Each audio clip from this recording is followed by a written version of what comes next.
a quienes nos acompañan aquí presentes, a quienes nos están viendo a través de las redes sociales y a quienes nos escuchan a través de Javeriana Estéreo, bienvenidas y bienvenidos a Colombia 2050, propuestas de país. Esta es una serie de conversaciones con líderes nacionales de diversas corrientes de pensamiento que figuran, que han sobresalido en las encuestas para la presidencia, para las elecciones presidenciales de 2026. Yo soy Alba Lucy Guerrero, decana de la Facultad de Educación. Yo soy Sebastián Lípez de Castro, decano de la Facultad de Ciencias Políticas y Relaciones Internacionales, y conduciré en conjunto con Alba Lucy la entrevista de hoy. Nuestra invitada es Paula Holguín. Muchas gracias por aceptar esta invitación. Paula es profesional en Comunicación Social y Periodismo, magíster en Estudios Políticos y de Seguridad y Defensa Nacional. Fue asesora presidencial en Colombia y en México. También estuvo encargada del área de Asuntos Públicos en la Embajada de Colombia en México. En 2013 fue consultora en Seguridad y Defensa y asesora de la Secretaría de Seguridad de Buenos Aires, y su trayectoria incluye consultorías con la cooperación internacional en temas de seguridad y justicia, así como en docencia universitaria, especialmente en la ciudad de Medellín, y ha sido electa como senadora de la República en 3 periodos consecutivos. Bienvenida, Paula. Muchas gracias. Muchas gracias a los decanos por esta oportunidad y sobre todo a la universidad, porque la democracia solo se construye y se fortalece cuando podemos hacer un debate real y respetuoso de ideas, de propuestas. Entonces, de verdad, todo el reconocimiento y la gratitud por este espacio. Muchas gracias, Paula. Paula, para empezar estas conversaciones siempre nos gusta iniciar hablando de la persona que está detrás de ese liderazgo político, y sabemos que a su padre no le gustaba la política. Nos gustaría entender en su trayectoria y si hubo alguna experiencia particular en la infancia que haya marcado esa decisión de usted de entrar a la política. Sí, el tema con mis papás es bastante particular porque desde que yo era muy pequeñita ellos militaban en esa época en el Partido Liberal. Me llevaban a todas las reuniones, y cuando les dije que me iba a lanzar, eso fue una bomba.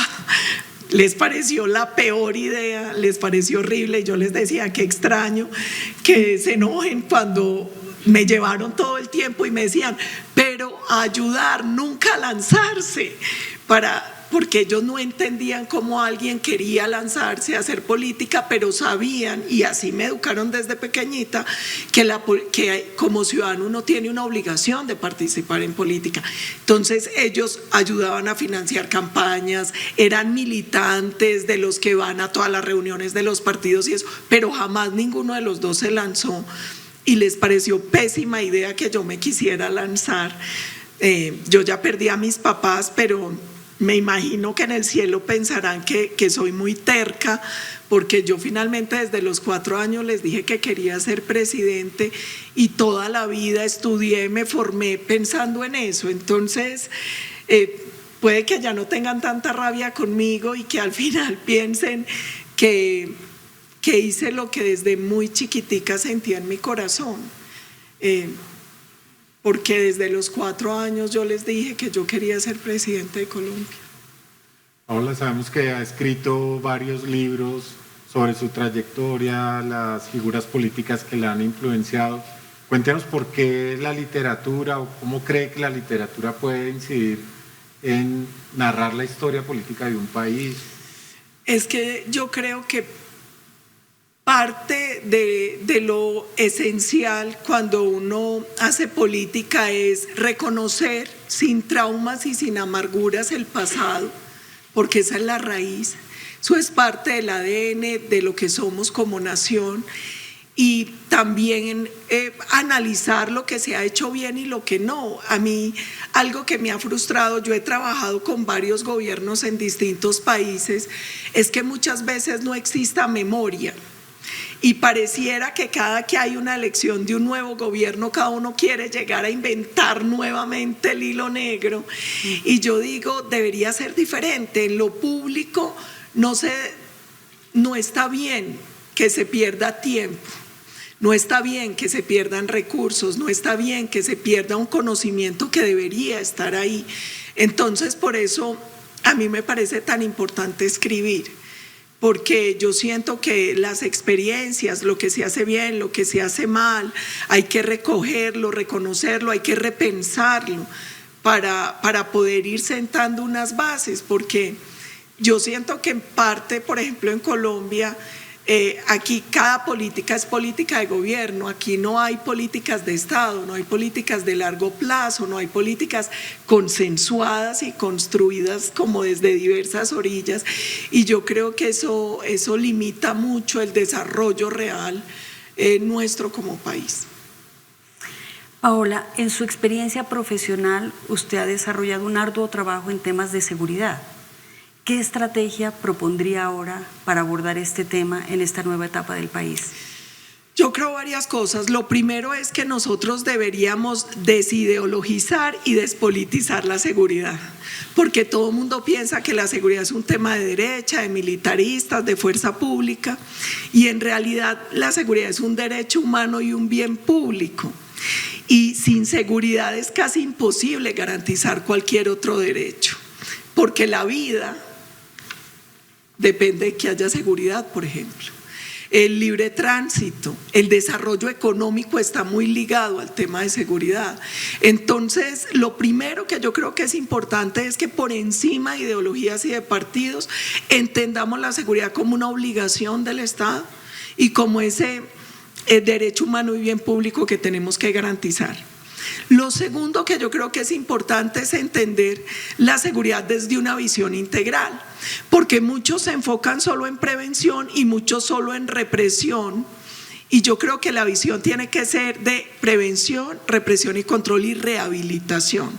Toda la cadena en seguridad, porque cuando uno solo trabaja prevención puede que logre algo en el largo plazo, pero no soluciona el problema de la hora, y con control y represión puede que usted resuelva el problema ya, pero no lo resuelve en el largo plazo. Entonces yo siento que necesitamos una visión mucho más integral, además porque la seguridad termina relacionada con todos los temas. Voy a poner un ejemplo básico. Mucha de la violencia y la delincuencia está ligada al consumo de drogas y alcohol. Eso tiene que ver con temas de salud pública y de prevención. Hay más inseguridad en un lugar sucio y mal iluminado. Eso tiene que ver con temas de infraestructura. La seguridad también es un tema de ética y estética. Entonces, finalmente, cuando uno empieza a analizar muchos factores, influyen en la seguridad. Por eso yo siempre he dicho que es una política transversal. Lo tercero es, seguridad y justicia son un binomio inseparable.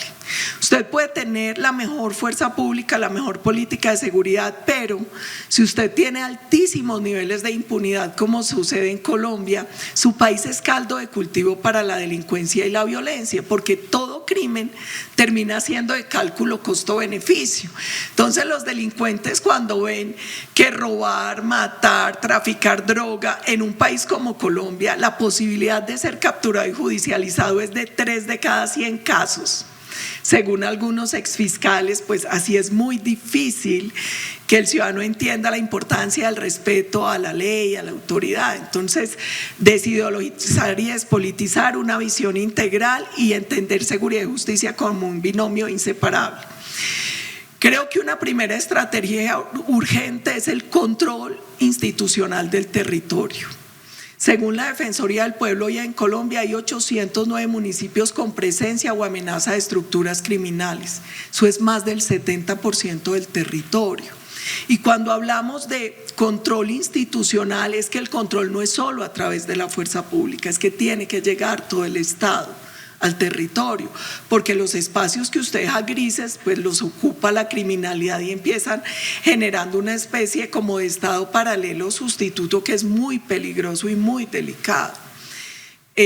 Creo también que un centro de gravedad son las rentas criminales, porque usted puede capturar, producir bajas, lo que quiera, pero si siguen tan fuertes económicamente, pues van a tener más capacidad. Por eso Yo siento que ahí es fundamental el control del lavado de activos, el papel que juega la UIAF, Egmont Group. A nosotros nos expulsaron de Egmont Group. Yo siento que un próximo gobierno tiene que pedir el reintegro inmediato. Y aquí hay unas claras fuentes de financiación de estructuras criminales que son el narcotráfico, la minería ilegal, el contrabando, la trata de personas. Es muy importante enfocarse en esas rentas y el combate a esas rentas. Y finalmente, porque la propuesta mía es bastante extensa y a detalle, quiero señalar la necesidad de la reforma al sistema penitenciario y carcelario. Hoy nosotros tenemos un sobrecupo de 80.000 en cárceles. Tenemos además unas cárceles que no permiten programas reales de resocialización, una clasificación real de los presos por baja, mediana o alta peligrosidad. Entonces ahí es muy importante, pero no solo son más y mejores cárceles, también es una reforma estructural al IMPEC. Porque hoy tenemos un IMPEC que se calcula tiene 90 sindicatos, donde se han presentado escándalos muy graves de corrupción. Entonces ese es un tema al que también hay que ponerle la lupa. Hola, este espacio lo hemos denominado Colombia 2050 porque queremos explorar esa visión de futuro, de país que tiene hacia adelante. Imaginémonos una Colombia en 2050 y descríbanosla, díganos cómo es. Yo creo que lo primero es que en ese momento tendríamos que tener una Colombia con claridad sobre cuál es nuestro propósito superior como nación. Y lo digo porque cuando uno ve lo que pasó con el desarrollo de países como Taiwán, Corea del Sur, Singapur, el tal milagro de los países asiáticos, más que un milagro, fue lograr encontrar a qué le iban a apostar como nación.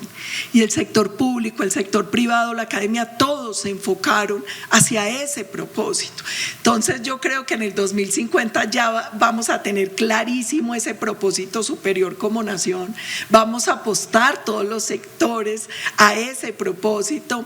Siento que en ese momento también vamos a tener un Estado que confía y genera confianza.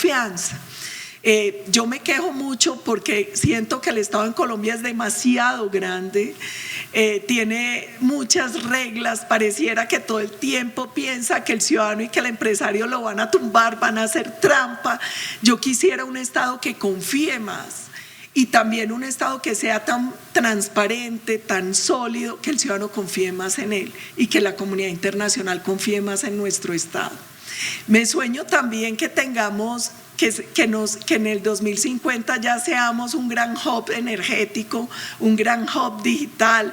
Yo creo que Colombia tiene unos temas en los que puede hacer una gran apuesta económica. Nosotros tenemos muchísima riqueza hídrica que nos permite energías limpias, energía eólica, energía solar. Somos más o menos el cuarto país en el mundo en costos para producir energía a partir de hidrógeno. Ya en el Congreso estamos debatiendo el proyecto de energía nuclear. Podemos producir energía a partir de biomasa y de otras fuentes. En el tema de Hub Digital, yo estuve hace poco en el Congreso de Fedesoft y me impactó porque me di cuenta que muchas empresas de tecnología son de colombianos. Pero cuando uno les pregunta, ¿y dónde está tu empresa? Está en Panamá, está en Estados Unidos, y yo les decía, ¿pero por qué no está aquí? Porque no hay condiciones. Tenemos que dar esas condiciones. Y me sueño también un país que no expulse más gente, que el colombiano no se tenga que ir porque no encuentra aquí oportunidades o posibilidades de desarrollo, sino que de verdad se vuelva un país donde los colombianos se quieran quedar porque les da muchas posibilidades. Una Colombia que otra vez esté en un nivel importante en el concierto de naciones. Yo creo que esa va a ser la Colombia del 2050. Yo tengo una profunda fe en que vienen unos momentos de unas transformaciones sobre el país que hemos construido hasta ahora, pero sobre todo en ese país de cara al nuevo siglo. Yo estoy segura que va a ser así. Paola, en temas de educación tenemos unas brechas muy importantes de acceso a la educación de calidad entre zonas urbanas y rurales. Esto sigue siendo una deuda histórica en el país con la que no hemos logrado. ¿Qué acciones estratégicas propone usted para garantizar una educación equitativa y de calidad en el sector rural? Yo creo varias cosas. La primera es, Colombia necesita urgentemente una revolución educativa.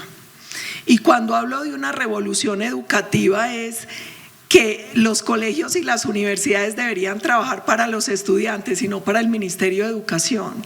A veces es tan difícil un registro calificado, abrir otra carrera, hay tantas trabas, tantos trámites. Yo veo que las universidades sufren tanto para una acreditación de calidad. Yo siento que en ese, como en todos los ministerios y todos los sectores, deberíamos flexibilizar, confiar y acompañar y ayudar a que todo se pueda hacer de manera mucho más rápida y ágil. En Antioquia nosotros tenemos un programa muy bonito que busca una mayor cobertura educativa en las zonas rurales. Yo les digo de todo corazón, yo siento que pareciera que seguimos pensando en una educación del siglo pasado, porque hoy con el desarrollo tecnológico nosotros deberíamos poder llegar hasta el último rincón de Colombia. Y es increíble que todavía no tengamos ni siquiera conectividad. Es más, que muchas de nuestras escuelas ni siquiera tengan internet. Eso es una locura en el siglo XXI.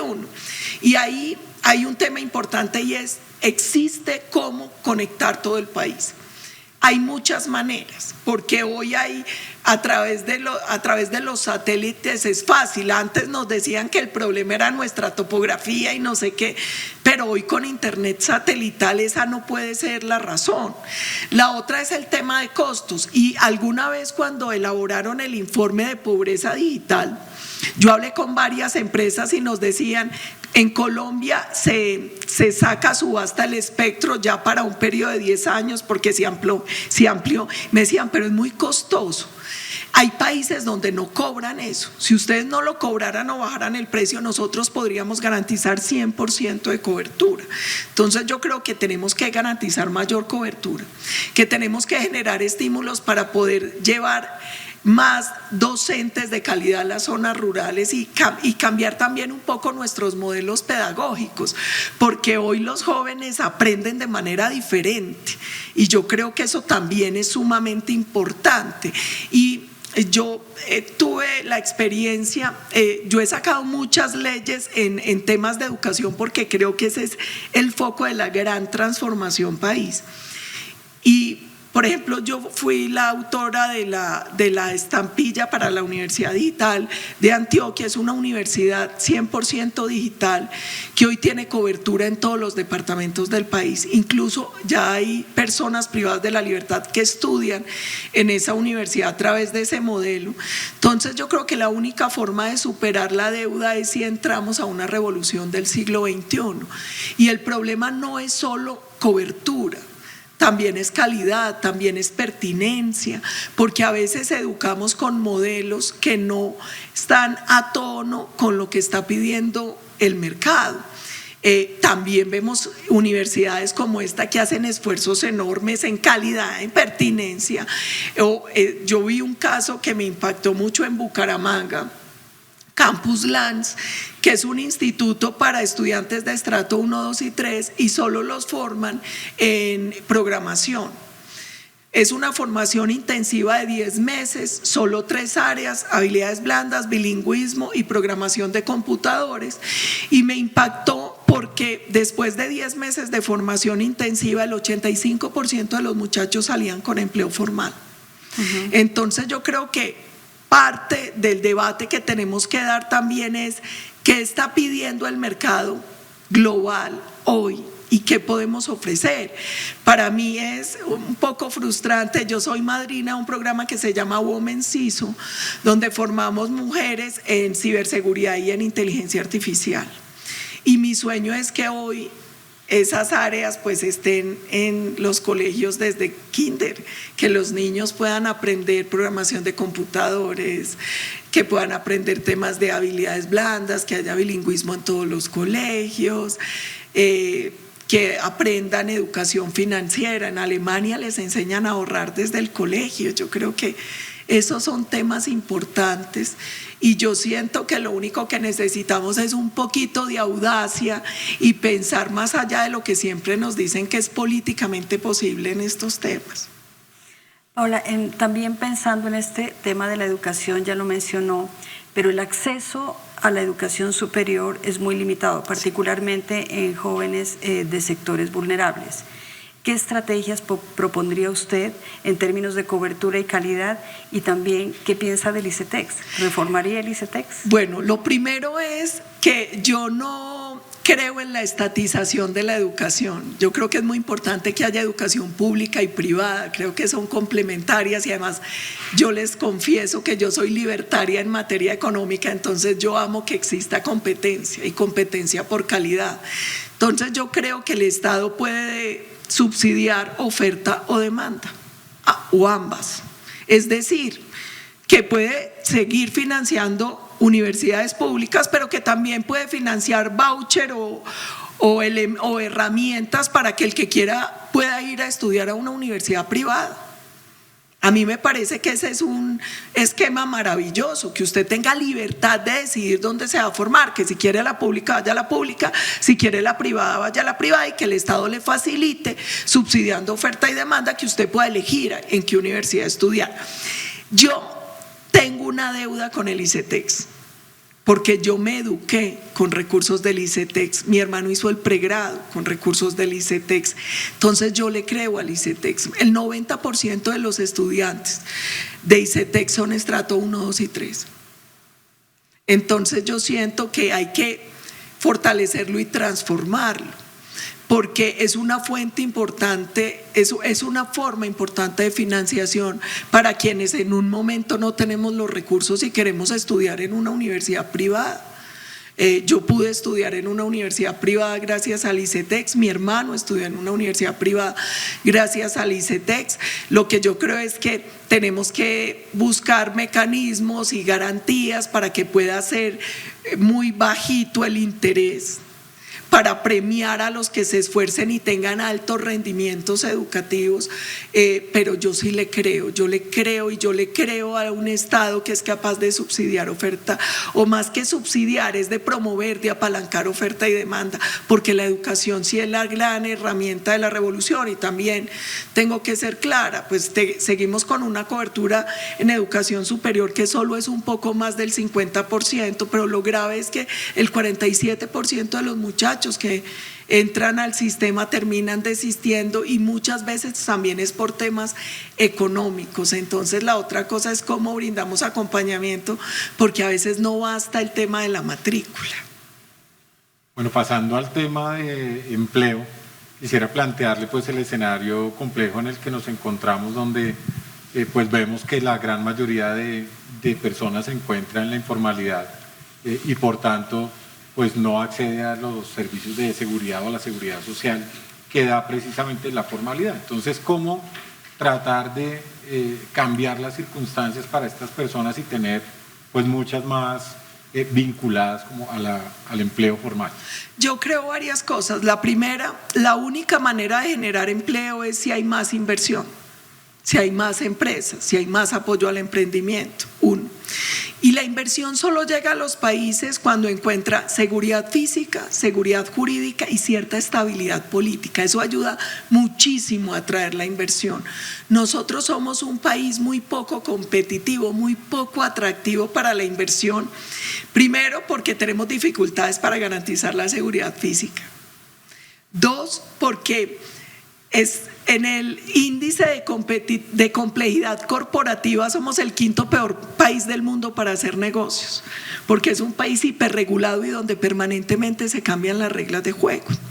Adicionalmente, somos un país con una altísima carga tributaria para las empresas, somos el país con más carga tributaria de la OCDE, eso nos hace poco competitivos.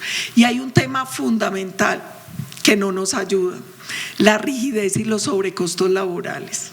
Mientras en el mundo la tendencia es a la flexibilización de los sistemas laborales, nosotros aquí cada vez le ponemos más sobrecostos, más rigideces, entonces tenemos un sistema laboral que no está conectado con las necesidades de este siglo, ni con nuestra capacidad productiva, ni con nada. Yo recuerdo alguna vez, porque yo trato siempre de hacer estudios comparados, qué hicieron en el mundo para ver qué se podría hacer acá. Cuando Alemania, como a comienzos del 2000, tuvo una crisis gravísima de empleo, llamaron al de recursos humanos de Volkswagen y él les dijo flexibilicen, entonces crearon los mini jobs y muchas formas. Entonces yo creo que hay que flexibilizar y a la vez generar mecanismos de protección, bajar sobrecostos, porque no siempre más protección es mejor protección. Y les voy a poner un ejemplo. A veces se habla mucho de tratar de proteger a las mujeres, entonces ponen más y más sobrecostos y cosas, y eso es lo que hace, es desanimar al empresario para contratar mujeres. Entonces hay incentivos perversos a veces. El tema de la estabilidad reforzada, a veces se abusa de mecanismos y eso también empieza a desanimar a los empresarios. Entonces yo siento que tenemos que lograr atraer más inversión, dar más garantías para generación de empresas. 2, tenemos que flexibilizar y modernizar nuestro sistema laboral.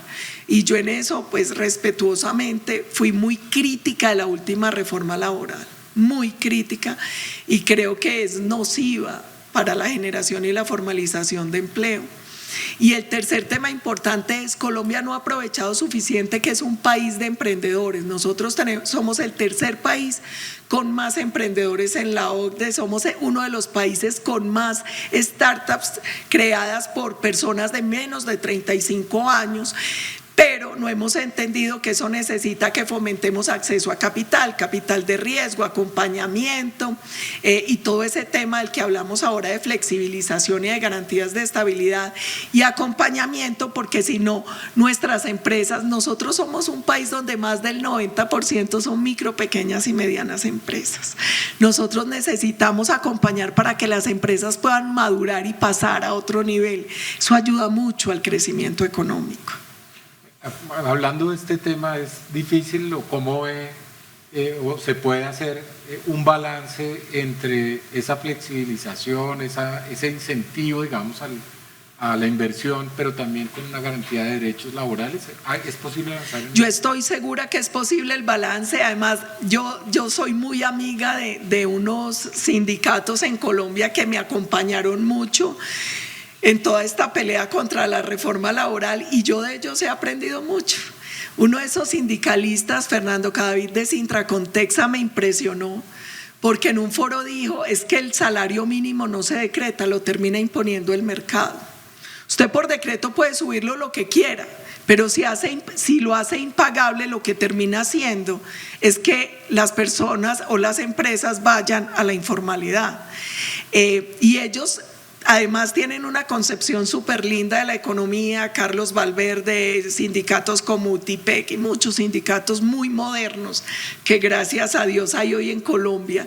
Ellos empiezan a decir hay que apostarle a la flexibilización y hay que entender que esto no puede ser una batalla entre empresarios y trabajadores, porque finalmente sin empresario no hay empresa, sin empresa no hay empleo y sin empleo no hay sindicato. Yo creo que solo cuando empezamos a entender de una manera mucho más pragmática y asertiva las relaciones, podemos tener una concepción distinta sobre temas como el tema laboral.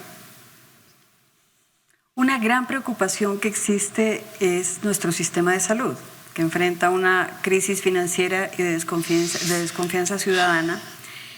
La deuda del sistema con hospitales y clínicas supera en este momento los 20 billones de pesos, lo que pone en riesgo la atención de millones de colombianos. Los reclamos en salud con la Supersalud crecieron un 55% en el último año de pacientes que no reciben la atención o los medicamentos de manera oportuna.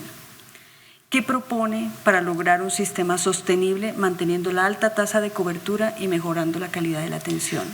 Varias cosas. La primera es, a los colombianos los convencieron de que era muy malo el sistema de salud, cuando en realidad teníamos uno de los mejores sistemas de salud del mundo.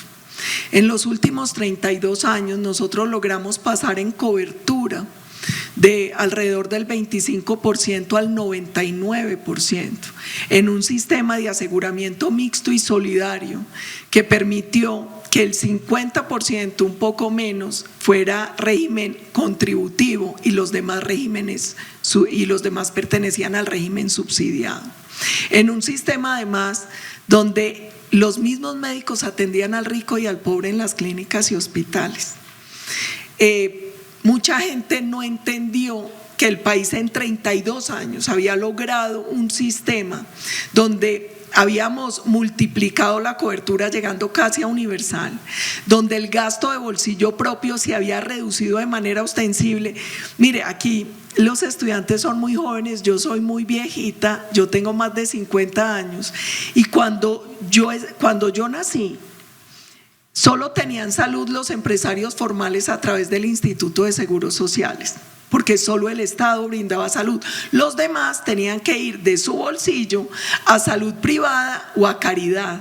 Yo nací en Caridad del San Vicente de Paúl.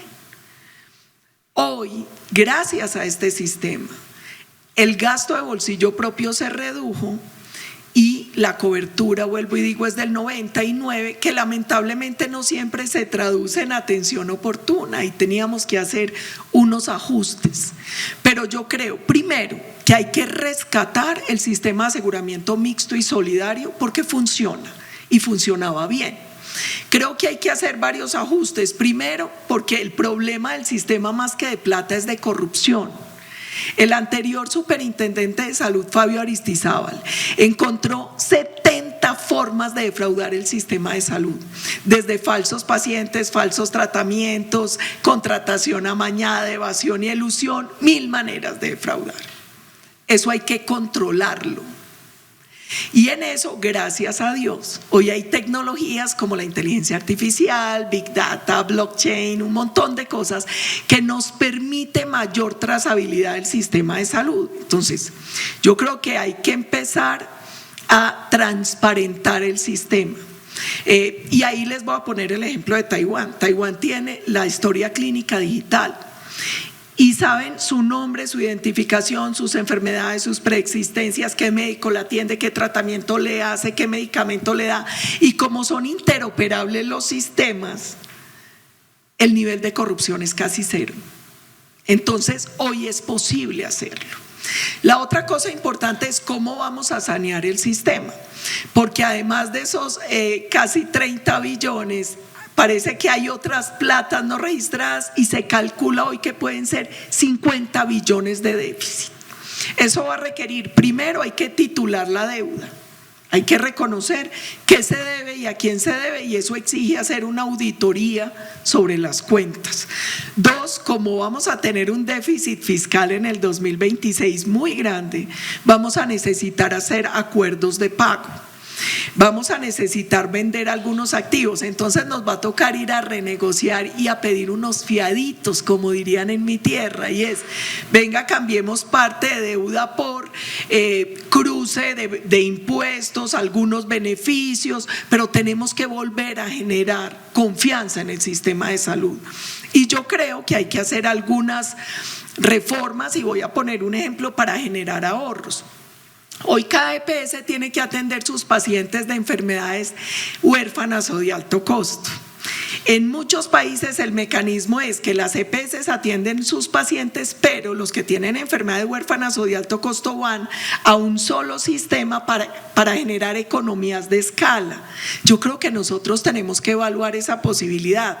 La otra es unir la ARL con la EPS, porque a veces encontramos que no hay trazabilidad y hay fugas, porque muchos de los que entran por ARL terminan también cobrados por EPS. Entonces yo creo que ahí un buen mecanismo es, venga, unamos estos dos sistemas, pero para mí lo más importante es, uno, saneamiento fiscal, y eso pasa por reconocer la deuda, sanear la deuda, reconocer a quién se le debe y cómo se va a pagar. Dos, tenemos que volver a calcular la UPC. La UPC viene desfinanciada desde el 2021 por la pandemia. Y la UPC no puede ser un tema de un capricho del gobierno. La UPC tiene que ser algo que se calcule. La UPC es lo que le paga el Estado a la EPS por cada paciente. Y eso tiene que responder a unas variables técnicas. Entonces hay que recalcular técnicamente la UPC, hay que mejorar la auditoría y hay que hacer un trabajo conjunto entre la Superintendencia de Salud, la Fiscalía, la Contraloría, las supersociedades y todas las entidades de control. Y yo siento que los otros ajustes que hay que hacer para mejorar el sistema requieren más voluntad que legislación. Por ejemplo, mejorar acceso en zonas remotas, mejorar acceso, porque hoy la falta de acceso a medicamentos no es porque no haya escasez de medicamentos, es porque no están pagando. Entonces, si no pagan, pues no tienen la posibilidad de tener el medicamento para los pacientes. Ahí la mala noticia es que se han muerto, se calcula, unos 1.500 pacientes de enfermedades de alto costo que necesitaban tratamiento y que nunca recibieron el medicamento a tiempo. Eso no puede volver a pasar. Y aquí yo quiero invitar a todos los colombianos a hacer una reflexión, porque para mí uno de los temas neurálgicos es la salud, porque se trata de la vida de la gente.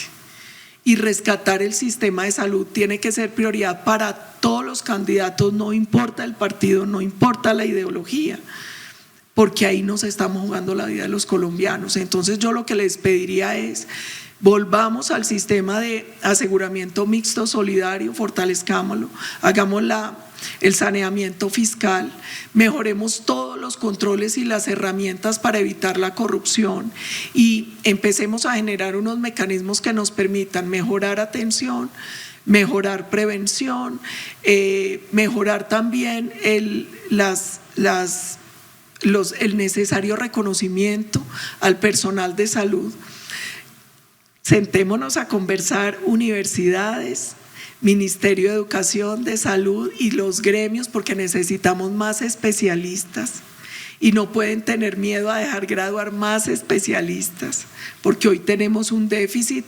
Y yo también he dicho, mire, nosotros generamos una prima de orden público para los soldados o policías que tenían que ir a prestar su servicio a zonas de riesgo, a esas zonas remotas donde tienen que ir los médicos y las enfermeras, que a veces es tan difícil lograr que se vayan. Tenemos que generarles algún tipo de estímulo por hacerlo. Y finalizo con este tema que para mí es clave: la tecnología. Hoy hay en Colombia cosas impresionantes en temas de salud. Colombia ha sido un gran país en temas de salud. Aquí de hecho hay turismo de salud que viene creciendo en los últimos años, pero existen aplicaciones como Teral que te permite cruces de información entre médicos especialistas y eso abarata costos, permite tener acceso a los últimos tratamientos, a que los mejores puedan darte diagnósticos y ayudarte. O por ejemplo Baxtera, aquí en Llano Grande tenemos una gran empresa productora de vacunas, y yo creo que a veces no hemos potenciado ni reconocido suficiente la gran capacidad que en este sector hay en Colombia. Hablemos ahora de gobiernos territoriales. Y usted mencionaba ahora hace unos minutos, hablando del tema de seguridad, la importancia de llevar a los territorios como la presencia del Estado, ¿no? De tener un Estado fuerte capaz de proveer servicios allí. Y también se ha venido hablando pues de una reforma al sistema general de participaciones y de entregar más competencias a los municipios, a los departamentos. Entonces, en esa perspectiva, ¿cómo se imaginan los municipios del futuro y los departamentos del futuro? ¿Con más competencias para que haga presencia el Estado? Yo voy a decir cosas poco populares y espero que no se enojen conmigo. La primera es, a mí me preocupa el exceso de municipios que hay en Colombia. Ojo, más de 1.000 municipios en Colombia son categoría 5 y 6. Es decir, que los ingresos escasamente alcanzan para pagar los costos de funcionamiento. Yo creo que hay que pensar en otras formas de asociatividad, porque si no, es que muchos de estos municipios no son fiscalmente viables. Dos, La ley que se aprobó obliga a que a partir del 2027 haya esas transferencias de recursos y también de obligaciones a los municipios. La pregunta que nos tenemos que hacer también es si los municipios tienen la capacidad técnica para hacerlo. Entonces, yo siento que varias cosas. Primero, que la descentralización es una deuda pendiente, porque nosotros en la Constitución del 91 nos comprometimos con descentralizar y yo creo que es fundamental porque Colombia se tiene que pensar mucho desde las regiones, pero también creo que para poder hacerlo y hacerlo bien necesitamos que esas regiones tengan capacidad fiscal y técnica y que no haya duplicidad, es decir, que no haga lo mismo el municipio, la gobernación y el gobierno nacional, sino que si hay esa delegación de función, también haya control desde el nacional, porque el nacional no vuelva a ser, o sea, que no empecemos a replicar, porque eso lo único que haría sería aumentar el déficit. Yo creo que un ejemplo exitoso de cómo descentralizar fue la ley de sistemas de transporte masivo, donde se decidió que el 30% lo ponían los municipios, el 70% el Estado, pero quien ejecutaba era el municipio y el Estado vigilaba. Ese es un bonito ejemplo de descentralización, donde se descentraliza la función, el recurso, pero se mantiene el control del Estado, pues como la auditoría y la vigilancia. Yo tengo, y lo confieso, preocupación porque esa ley no se ha reglamentado, se tiene que reglamentar en los próximos meses en el Congreso, y yo lo que creo es que nosotros tenemos que lograr que no incremente el déficit fiscal, que no genere duplicidad de funciones, que las competencias que deleguemos los municipios sí tengan la capacidad técnica para asumirlas y que de verdad el Estado no duplique funciones, sino que haga la auditoría que tiene que hacer sobre esas competencias y los recursos. Quiero aprovechar también su experiencia en el Congreso y en la política en el país para preguntarle por el sistema electoral. Se habla de algunas reformas como, por ejemplo, garantizar que hayan listas cremallera para efectivamente tener una presencia equitativa entre hombres y mujeres en el legislativo. Algunos otros han propuesto cambiar las circunscripciones para tener una presencia más regional, y algunos inclusive en esta campaña tan, digamos, tan dispersa y diversa, incluso proponen cerrar y tener un Congreso absolutamente nuevo. O sea, hay reformas de todo tipo. ¿Qué le propondría al país en términos de una reforma política? Varias cosas. La primera es, yo siento que no necesariamente más congresistas significan mejor representación. Yo creo que nosotros tenemos que mirar un poco más cómo es la representación en el Congreso, porque siento que los congresistas y los ciudadanos no estamos teniendo la responsabilidad mutua de control. Es decir, el congresista llega electo con unas banderas que no necesariamente cumplen cuando está sentado allí, y muchas veces el ciudadano vota y ni se acuerda por quién votó cuando vota, porque en Colombia vota solo la mitad de los habilitados para votar.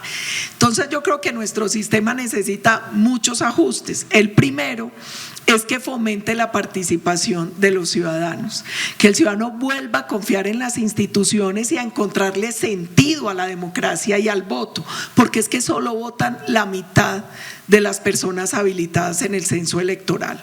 2, mejorar la representación, y vuelvo y digo, mejor representación no son más congresistas, mejor representación son mayores canales de control, mayor transparencia sobre la labor legislativa, y labor legislativa es todo: usted qué vota, cómo vota, quiénes son los miembros de su tele, usted cuánto se gana, cuál es su hoja de vida, cuál es la hoja de vida de los que trabajan con usted, absolutamente todo.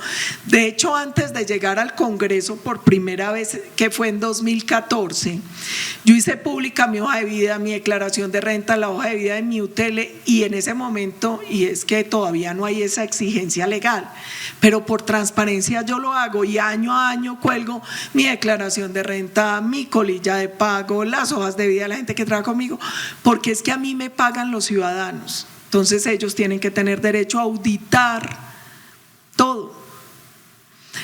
creo que también es importante pensar en menos partidos. Y les voy a decir por qué. Esa proliferación de partidos no necesariamente terminan siendo representativos y ayudando al fortalecimiento democrático.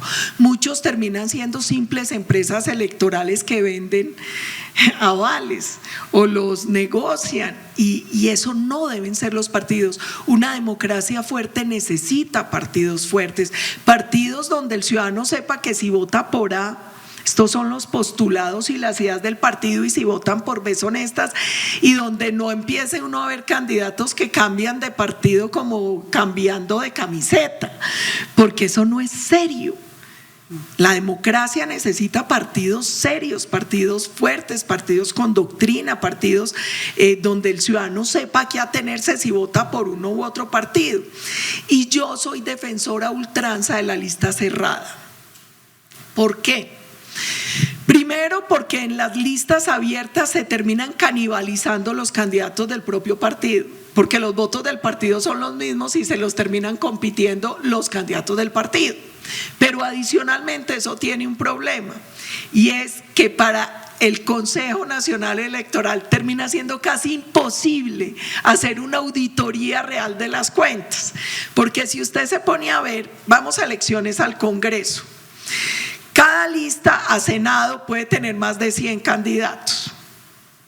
Entonces, multiplique 100 para que cerremos por el número de partidos. ¿Quién audita todo eso? Y súmele los de Cámara. Termina siendo casi imposible hacer una auditoría real y un control de los gastos y de todo lo de las campañas. Entonces, en una lista cerrada la auditoría es sobre partidos, no sobre personas. Eso yo creo que facilita también la disciplina de partido. Yo estuve en una lista cerrada de mi partido, 2 veces en lista abierta, y en lista cerrada entré en el puesto 18, o sea, dejé pelos en el alambre, dirían en mi tierra. En la abierta fui la segunda votación más alta, pero en el 2018, sin embargo, seguí defendiendo la cerrada, porque en la abierta cada congresista se siente dueño de su curul y responde muy poco a las directivas del partido, y yo siento que eso, y uno termina viendo un fenómeno de facto en el Congreso muy peligroso, y es que los gobiernos que deberían disuadir a los congresistas con argumentos terminan yendo a negociar uno a uno para construir mayorías que terminan siendo además unas mayorías muy artificiales y muy nocivas. Entonces yo creo que es importante listas cerradas. Creo que es muy importante mejorar la auditoría sobre los costos de campaña. Creo que es muy importante exigir mayor responsabilidad de los electos frente a sus electores, más transparencia, más que puedan hacer mucha más auditoría sobre cada una de sus decisiones. Tengo que decir un tema impopular, pero uno no puede decir en privado lo que no es capaz de sostener en público. Yo he sido enemiga de la lista cremallera, porque siento que es como, primero, a veces da dificultad encontrar 30% para los partidos. Yo lo que siento es que deberíamos fomentar más la participación femenina, formarlas más para que les dé menos miedo, ayudar más con la financiación, porque normalmente es más difícil la financiación de las campañas para las mujeres que para los hombres. Entonces yo creo que ahí es donde deberíamos hacer todo el énfasis, porque si no puede pasar una cosa horrible, y es que simplemente llenan la cremallera con la tía, la prima, la hermana para cumplir el requisito de ley, pero no porque sean mujeres que de verdad quieren hacer política.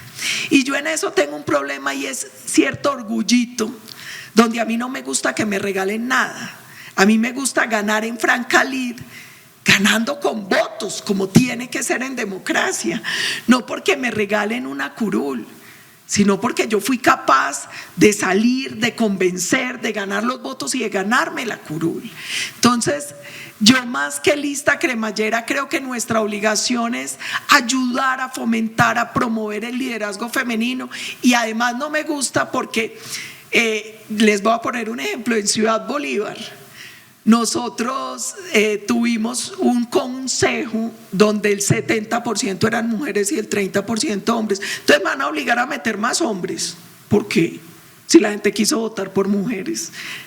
Y ellas terminaron siendo una mayoría recontra absoluta, pero se ganaron los votos a pulso y la gente las quiso elegir a ellas.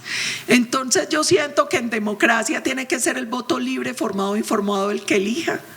Creo que sí hay que promover que más mujeres se metan a hacer política, pero creo que a veces eso de cremallera o de unos porcentajes termina siendo mal usado. En este momento tenemos un escenario bastante complejo en términos de la política internacional.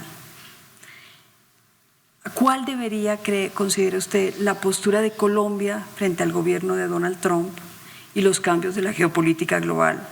¿Qué principios deberían guiar nuestra política exterior? Yo llevo 3 periodos en el Congreso. Los 3 periodos he estado en la Comisión Segunda, que es Seguridad, Defensa, Comercio y Relaciones Internacionales.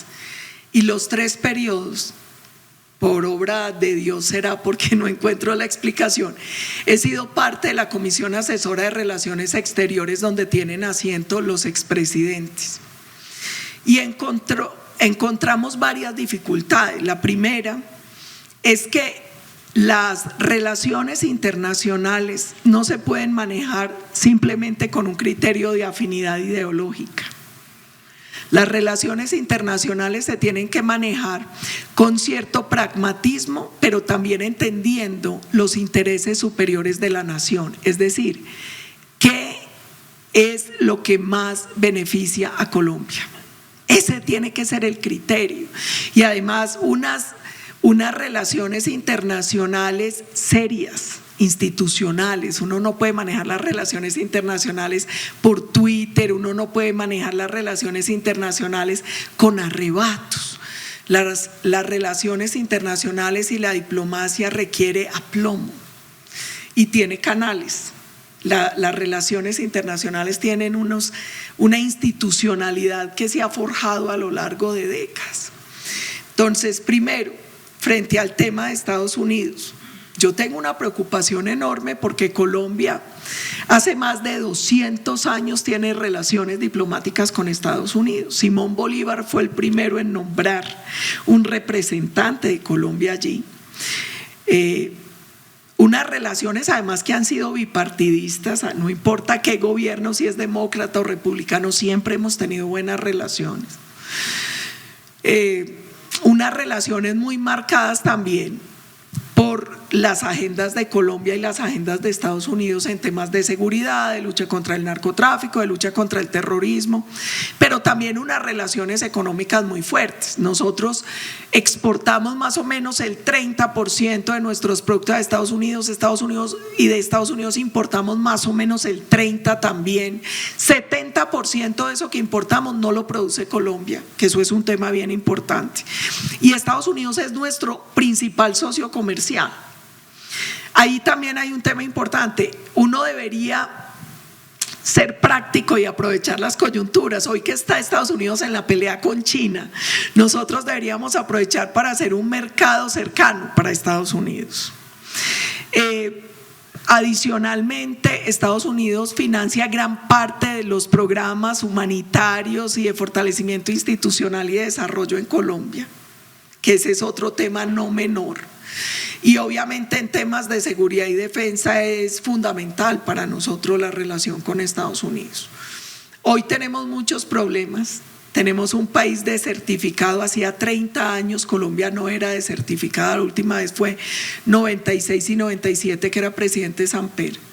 Las razones de la desertificación fueron el crecimiento de cultivos ilícitos y que el gobierno no quiso extraditar a varias personas que el gobierno de Estados Unidos solicitaba en extradición.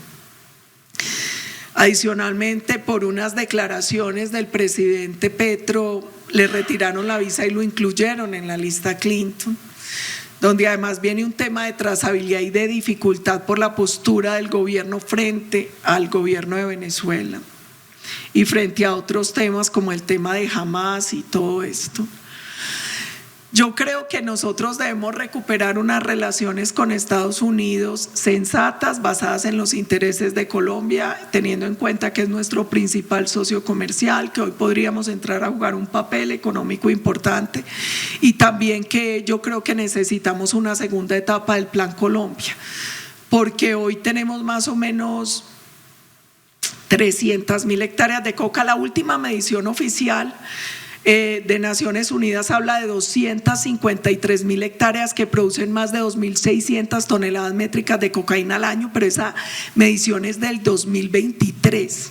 Hoy pueden ser alrededor de 300.000 hectáreas. Y nosotros necesitamos poder llegar con un plan muy audaz de erradicación, de sustitución. Necesitamos más fortalecimiento institucional, más capacidad operativa. Nosotros hoy tenemos un debilitamiento absoluto en número de hombres, en capacidad operativa, en poder aéreo, y para eso dos países que son indudablemente claves son Estados Unidos e Israel. Mire, cuando este gobierno rompió relaciones con Israel, mi mayor preocupación fue por el tema de seguridad, porque la producción del fusil Galil, la pistola Córdoba y Jericó en Indumil es con licenciamiento de Israel. Las comunicaciones del ejército dependen mucho de Israel, los aviones no tripulados, los radares, parte de la inteligencia. Entonces, claro, ahí tienes una dificultad cuando pierdes a un aliado. Y el otro tema es que viene relacionado con todo esto, es la OTAN. Nosotros somos un socio estratégico OTAN y este gobierno no ha aprovechado eso. Somos el único país de América Latina que tiene esa posición privilegiada en la OTAN. Entonces yo creo que tenemos que recuperar unas relaciones más institucionales, más desde la sensatez, más desde los intereses de Colombia, desde la multipolaridad, desde el multilateralismo, y también tenemos que empezar a revisar cosas como el tema migratorio y el tema económico, el relacionamiento comercial de Colombia con el mundo. El otro tema de gran interés en términos de relaciones internacionales tiene que ver con la relación con Venezuela, porque la migración que se ha generado producto de la situación sociopolítica, tanto en Colombia como en toda la región, ha generado pues unos impactos sociales y económicos muy complejos. Y además, por supuesto, la relación política se viene complejizando a partir de la relación de Venezuela con los Estados Unidos. ¿Cuál debería ser la postura de Colombia frente al vecino? Varias cosas. La primera es por un tema de transparencia, porque estamos en un lugar académico. Yo tengo que reconocer que soy oposición al gobierno actual y que durante 20 años he sido oposición al gobierno venezolano. Y he sido oposición no por un tema ideológico, porque mi problema con Chávez y con Maduro no es si son de izquierda o de derecha. Ni siquiera, siendo muy grave, es por el deterioro democrático que ellos provocaron y la limitación de libertades. Es por un tema de seguridad hemisférica. ¿Por qué?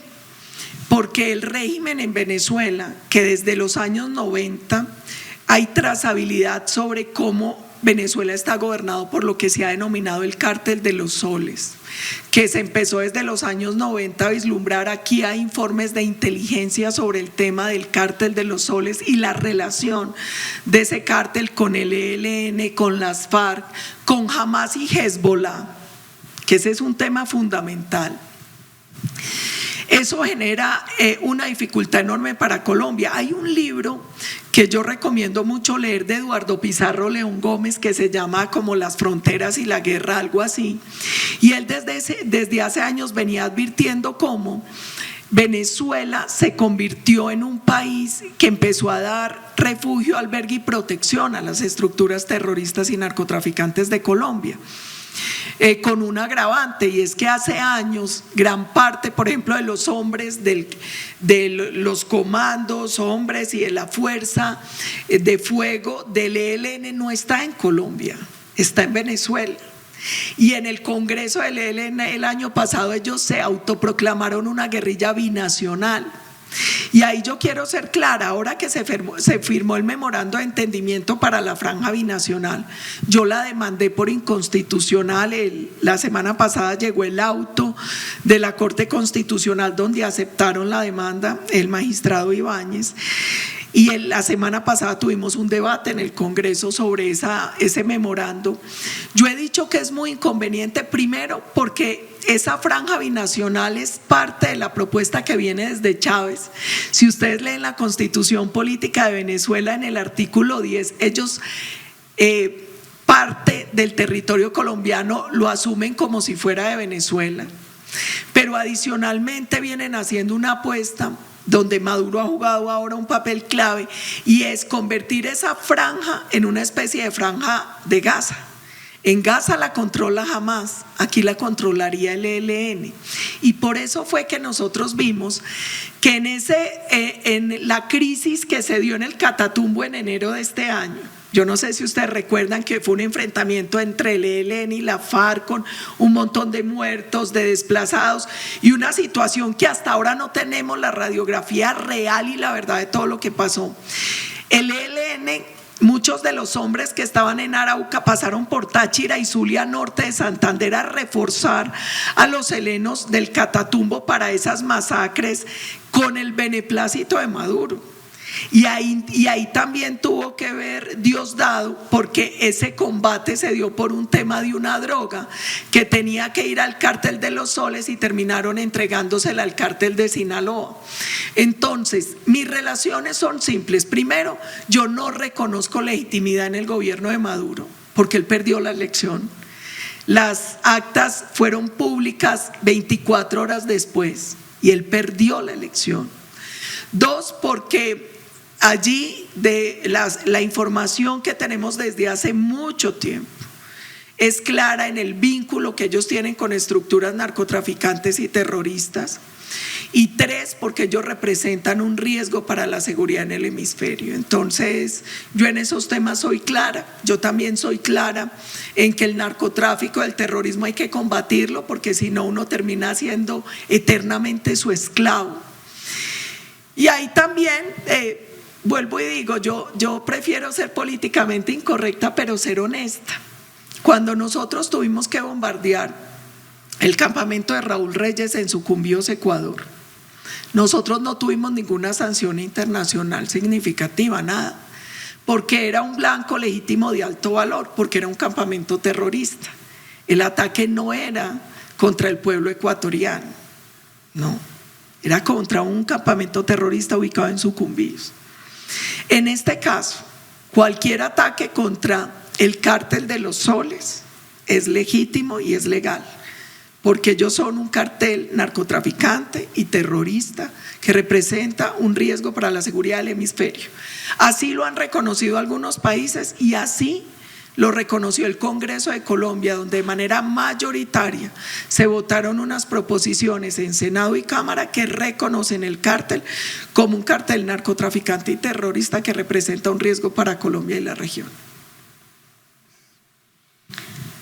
Bueno, habiendo abordado estos asuntos, queremos proponerle ahora responder las preguntas de algunas personas de la comunidad javeriana, estudiantes, profesores y demás personas. Manuela Vargas, del Observatorio Javeriano de Juventud, va a hacer la primera pregunta. Muchas gracias. Buenas tardes, Paula. Mi pregunta está enfocada en el uso del tiempo libre, pues un tema del que casi no se habla, pero igual es importante para el bienestar de la población. Y es que según la encuesta nacional de juventud de 2023, existen barreras para el goce del tiempo libre. El 43% de las juventudes considera que la infraestructura de sus municipios es insuficiente para este propósito, y el 38% dedica su tiempo libre a labores domésticas, una carga que recae principalmente en las mujeres con un 53% frente al 24% de los hombres, además de también condiciones de inseguridad que sufren. ¿Qué estrategias implementaría para garantizar que las juventudes puedan acceder a espacios seguros y equitativos para el disfrute del tiempo libre? Bueno, muchas gracias, Manuela. Yo creo varias cosas. La primera es definitivamente la seguridad. Nosotros hoy tenemos un problema, y es que muchos de los parques, de los lugares que deberían ser los centros de recreación, de dispersión de los niños, de los jóvenes, de las familias, terminaron tomados por los jíbaros y se convirtieron en expendios de droga. Yo creo que nosotros tenemos que garantizar que el espacio público sea para todos los ciudadanos, no para la criminalidad. Tenemos unos problemas de infraestructura, pero también tenemos una infraestructura cesante que no se usa. Por ejemplo, ¿cuántos colegios que tienen jornada única no están vacíos toda la tarde?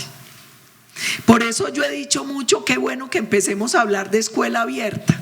Y es que en vez de dejar la infraestructura muerta, es decir, que solo brinden una jornada muy corta, espacios para los estudiantes, se conviertan en espacios donde en la tarde pueda ir la comunidad, donde se den capacitaciones, donde se dé, por ejemplo, reentrenamientos laborales, donde puedan ir las familias a jugar, a estar tranquilas. Hay otro tema que es fundamental y es la falta de planificación de las ciudades y de los municipios.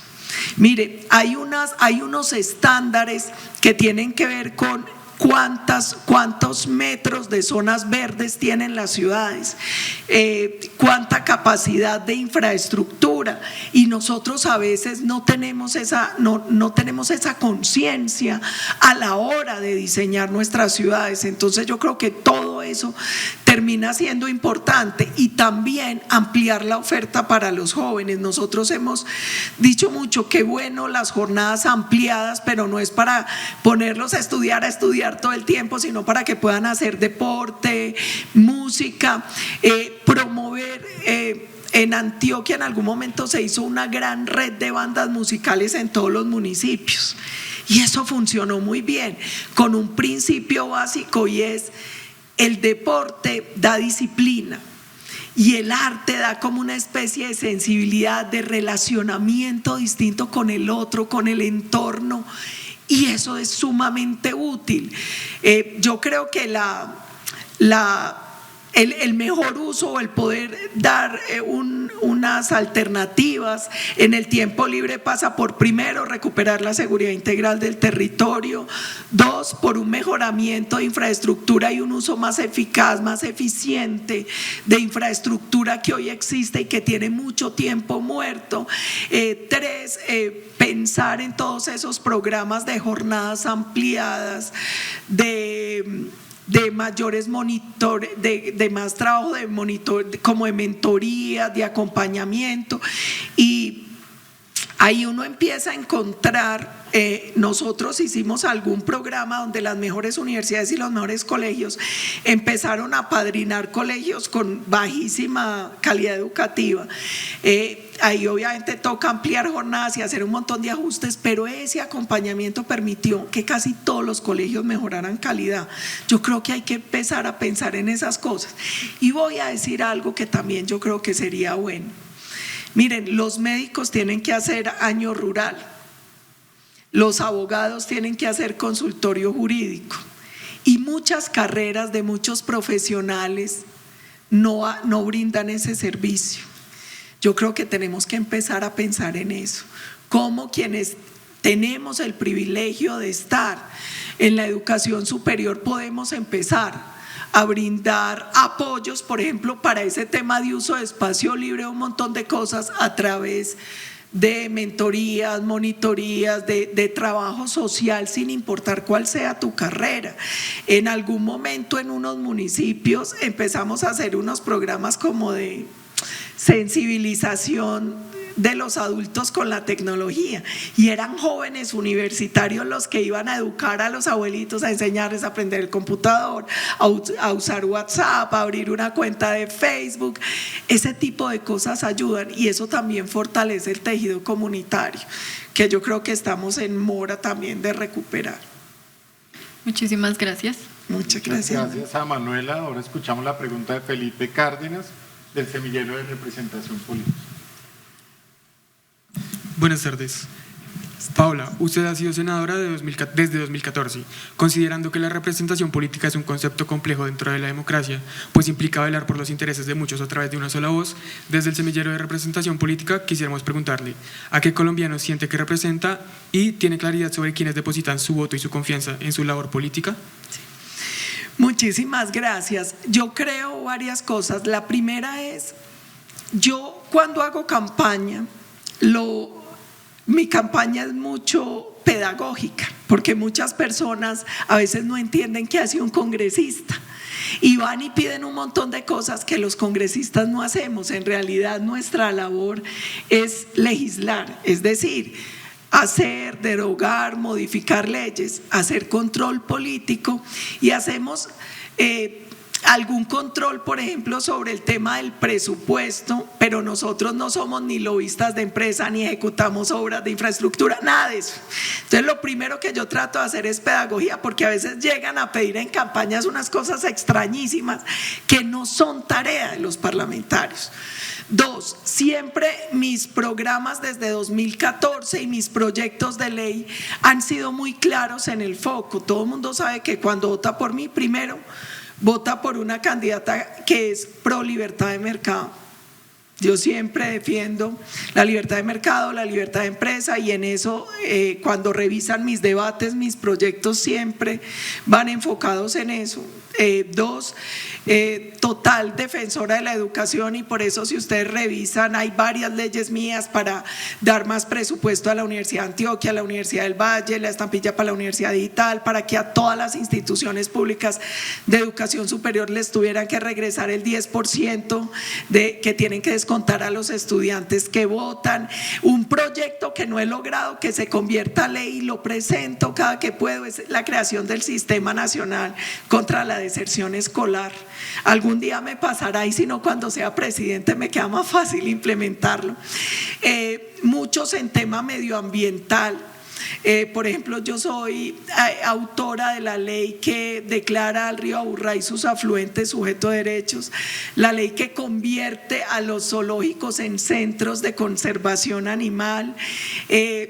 Yo creo que es claro varias cosas. Primero, que yo soy que las leyes mías todas van enfocadas en defensa de la libertad de mercado y en ese balance entre conservar produciendo y producir conservando, porque también tengo muchos proyectos en temas medioambientales.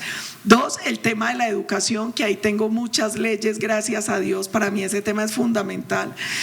Fomento a los temas de empresa. Por ejemplo, hace poco, voy a contar una anécdota, yo saqué con Juan Espinal, el representante a la Cámara, sacamos el Fondo Emprender para cafés especiales. El presidente no lo quiso firmar, entonces hay una ley que cuando el presidente no quiere sancionar una ley en un tiempo determinado lo puede hacer el presidente del Congreso. Entonces muy amablemente Lidio lo sancionó y ya es ley de la República, porque yo trato de sacar muchas cosas de fomento a las empresas y a los fondos de emprendimiento. Y también soy miembro fundador de la bancada Provida, entonces la gente también sabe que cuando vota por mí está votando por una línea de defensa de la vida. Yo no soy vergonzante, yo en eso soy clara. Incluso yo defiendo la libertad de profesión de fe, pero yo soy católica y todo el mundo sabe, católica practicante. Entonces yo siento que primero la gente es clara en lo que en mi postura, en lo que defiendo. Yo siempre transparento y siempre publico mis debates, mis proyectos de ley, las leyes, y permanentemente presento informes, pero yo le voy a confesar una frustración, que casi nunca me escriben mis votantes a reclamarme nada. Pues a decir, ojo, ¿usted por qué votó eso? O muy bien, ¿qué hizo esto? Y yo quisiera, yo creo que más adelante lo voy a poder hacer, implementar algún mecanismo de comunicación mucho más rápida y directa con mis votantes. También tengo que decir que por el censo, la inmensa mayoría de los que votan por mí votan en mi departamento de nacimiento, que es Antioquia, pero también tengo la fortuna que así sea poquito, he sacado en todos los departamentos alguna votación. Gracias. Muchas gracias. Para la siguiente pregunta invitamos a Lilian Parada, directora de la Unidad de Pregrados de la Facultad de Educación. Muchas gracias, senadora, por aceptar esta invitación a este espacio académico. ¿Cuáles son los planteamientos de su plan de gobierno para avanzar en las metas propuestas para los Objetivos de Desarrollo Sostenible, ODS, específicamente en hambre cero, pobreza y salud y bienestar? Muchas gracias. Muchas gracias. Primero, en el tema de pobreza, yo creo que la pobreza solo se supera con más crecimiento económico. Ningún país ha superado la pobreza con subsidios. La pobreza solo se supera cuando logramos un crecimiento robusto de las economías y que esas economías generen más y mejor empleo. Y en eso yo quiero ser clara, porque a veces la economía crece, pero no crece el empleo formal. Es porque no hay una correlación directa. Si queremos que crezca la formalización, tiene que crecer no solo la inversión y el número de empresas, sino también la flexibilización, la formalización, el acceso a empleo y muchos sectores intensivos en generación de empleo. Ese es un primer tema. Yo creo que eso es clave para superar la pobreza y también quiero ser clara. Hay población especialmente vulnerable a la que usted no le puede pedir que trabaje. Por ejemplo, los niños y el adulto mayor. Ahí usted tiene que entrar como Estado a hacer un acompañamiento y unas garantías mínimas, porque todos necesitan tener una vida digna. El desarrollo no puede dejar a nadie atrás. 2, hambre cero. Ahí hay varias cosas importantes. Yo creo que uno de los mejores programas de lucha contra el hambre lo tenemos en Antioquia. Ahí se ha hecho una combinación de sector público y privado. Y hay muchos programas paralelos que tienen que ver con un mejoramiento del PAE, y es que el programa, que ahí también tengo una ley súper bonita para auditar los recursos del PAE, porque mucha de la corrupción está en ese programa.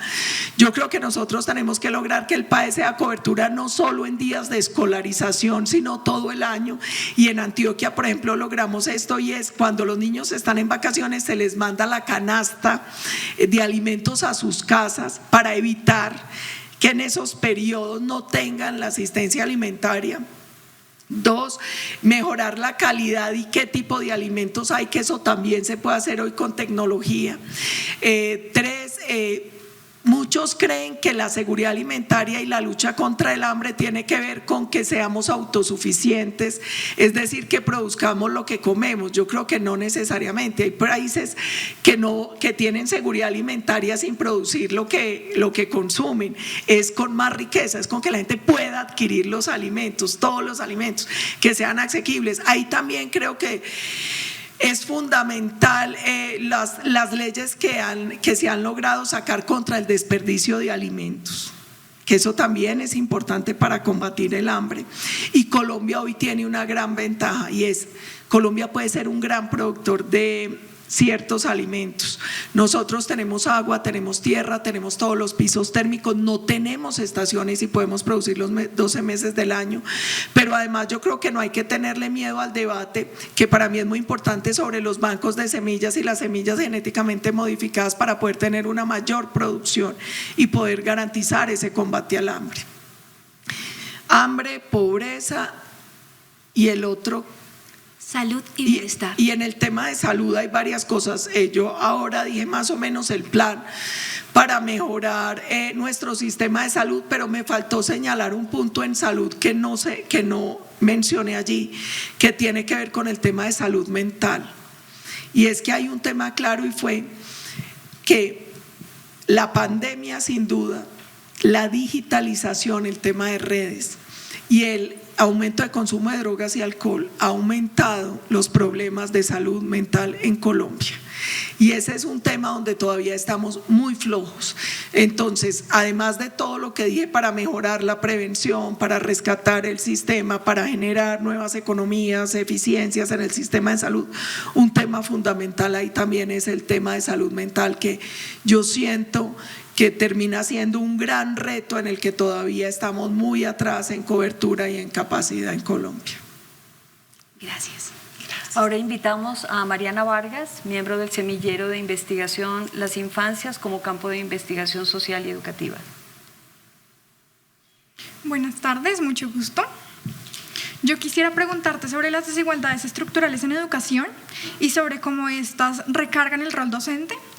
La pregunta es, ¿qué transformaciones concretas propones en tu gobierno para que el sistema general de participaciones deje de reproducir las desigualdades territoriales y que los niños, las niñas y los adolescentes en zonas rurales afectadas por el conflicto, por otras emergencias como los desastres naturales, las emergencias sanitarias y el conflicto armado, pues logren contar con las mismas oportunidades para aprender, enseñar y para vivir con dignidad?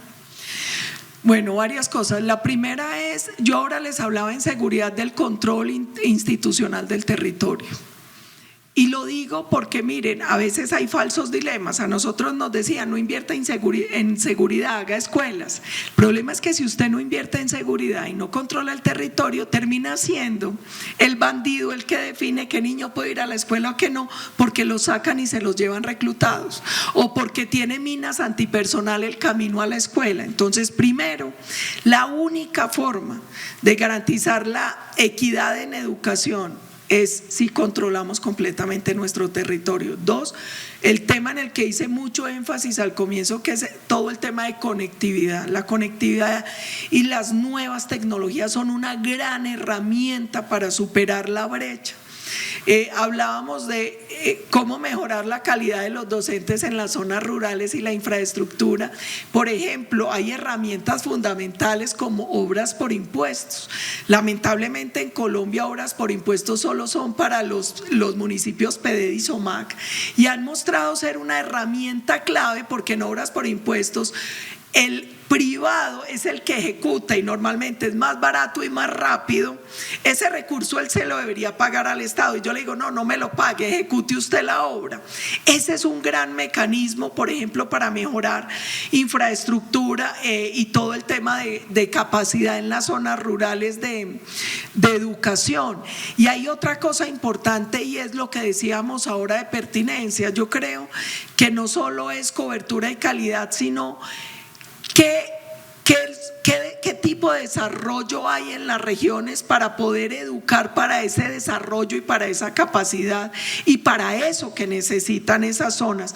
Porque si no va a ser sumamente difícil. Y también les decía, mire, así como teníamos prima de orden público, tiene que existir algún incentivo para que muy buenos profesores estén también en esas zonas. Eso es fundamental. Y que entiendan un poco también, porque Colombia es un país sumamente complejo. A veces yo he dicho, y perdónenme si es muy burda la expresión, pero legislamos como si Colombia fuera Bogotá. Y la situación en Higuamiandó, en Curvarado, en La Hormiga Putumayo es totalmente distinta.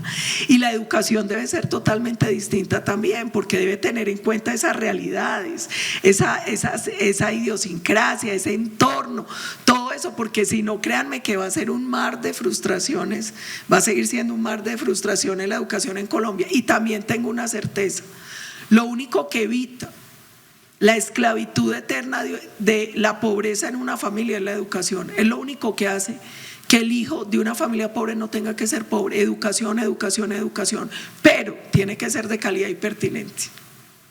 Gracias. Muchas gracias. Muchas gracias a Mariana. Y para terminar queremos hacerle un par de preguntas un poco más personales, volviendo otra vez por donde arrancamos.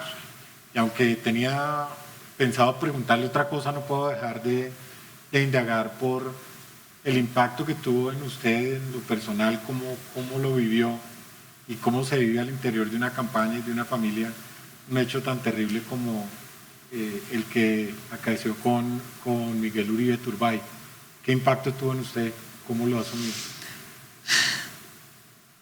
Yo creo que ese tema fue en general difícil para todos.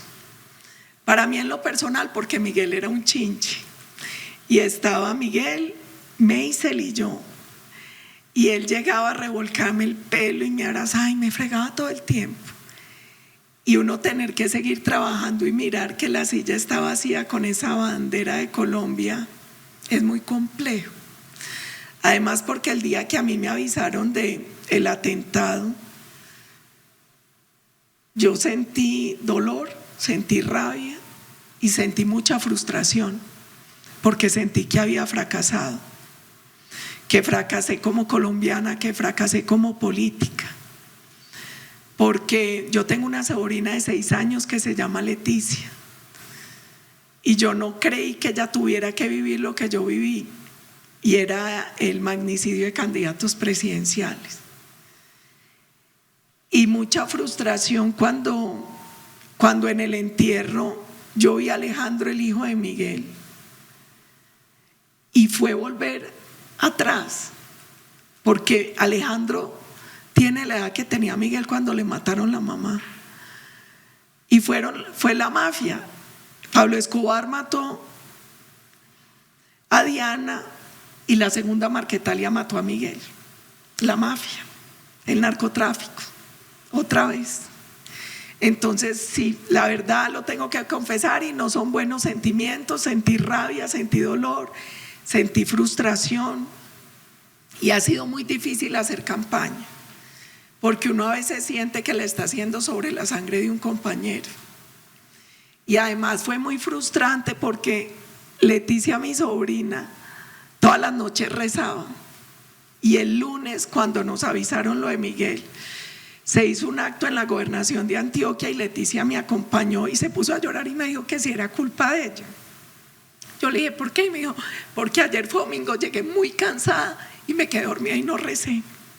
Yo le dije, no es tu culpa, Dios te escucha, pero tenía que ser así, pero a mí me va a costar esto toda la vida. Y yo creo que al partido y a todos los colombianos. Y lo único bueno en medio de todo fue que, a pesar de las diferencias ideológicas y políticas, yo vi genuinamente a millones de colombianos orar por Miguel. Pero eso es muy difícil. Una última pregunta, Paola, y es ¿qué mensaje les dejaría usted a los jóvenes y las jóvenes que nos están escuchando? Yo lo que les diría es, este es un momento muy retador de país.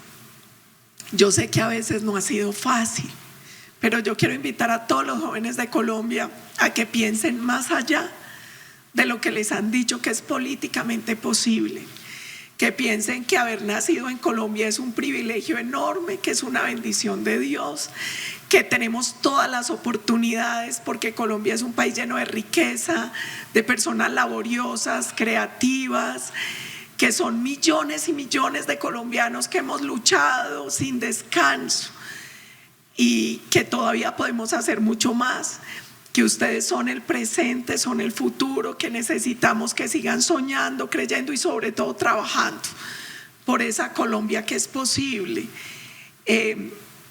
Y que recuperen la confianza, en las instituciones, en la democracia y en este país, que Colombia vale todos los sacrificios, hasta la vida. Colombia lo vale todo. Muchas gracias a todas las personas que nos acompañaron. Les invitamos a ver esta entrevista y las demás en las redes sociales, en la emisora Javeriana. Y a Paola, muchas gracias por aceptar esta invitación. No, muchas gracias, Paola. Decanos, por este espacio, y sobre todo porque yo creo que la democracia solo va a ser mejor cuando dejemos de etiquetar, de dividir, y volvamos a llenar esto de sentido, de lo que tiene que ser la política, que es principios, que es filosofía, que son debates más técnicos que ideológicos, para poder encontrar consensos desde la sensatez. Muchas gracias. Gracias.